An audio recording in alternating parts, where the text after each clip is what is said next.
जिउँदो लास म हिँडिरहेछु तर पाइलाहरू मेरा होइनन्। जस्तो कि कसैले अदृश्य डोरीले मलाई तानेर यो संसारको सडकमा घिसारिरहेको छ। मान्छेहरू भन्छन् हेर ऊ त जिउँदै छ, तर मेरो मुटुको भित्र शान्त चिहान जस्तो मौनता छ। मेरो आँखामा घाम लाग्छ तर उज्यालो पस्दैन। हावाले गालामा छुन्छ तर कुनै स्पर्श महसुस हुँदैन। कहिलेकाहीँ म आफैलाई सोध्छु कि म साँच्चै बाँचिरहेको छु कि यो शरीर मात्र हो जसले संसारको अभिनय गरिरहेको छ। मेरो ओठमा हाँसो देखिन्छ तर त्यो कुनै मरेको फुलको गन्ध जस्तो निस्सार र निर्जीव छ। म सहरका भिडहरू बीच हिँड्छु तर मेरो आत्मा कुनै सुनसान घाटमा एक्लै बसिरहेको छ। सायद यही हो सबभन्दा ठुलो पीडा, जब मानिस मर्दैन तर जीवन उभित्र पहिल्यै मरिसकेको हुन्छ। म आफैलाई हेर्छु आफ्नै छायामा र सोध्छु कि म मानिस हुँ कि समयले बोकेको एउटा जिउँदो लास।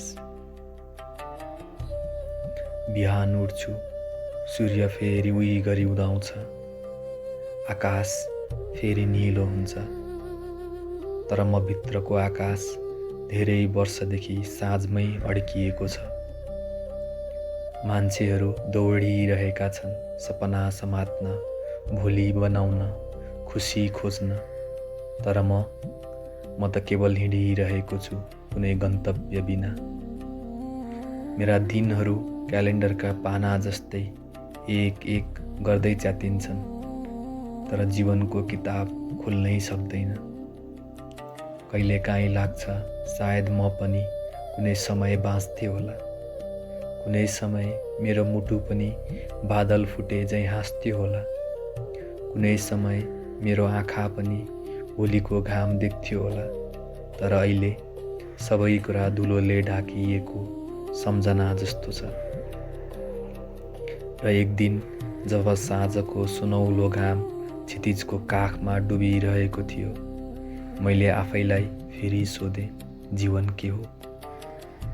त्यस बेला म भित्रको गहिरो मौनताले बिस्तारै जवाफ दियो, जीवन त सास मात्र होइन, धड्कन मात्र होइन, हिँडाइ मात्र होइन, जीवन त त्यो हो जसले आत्मालाई उज्यालो दिन्छ, र जसको आत्मा उज्यालो बिना बाँच्छ ऊ त केवल समयको काँधमा बोकिएको एउटा जिउँदो लास मात्र हो।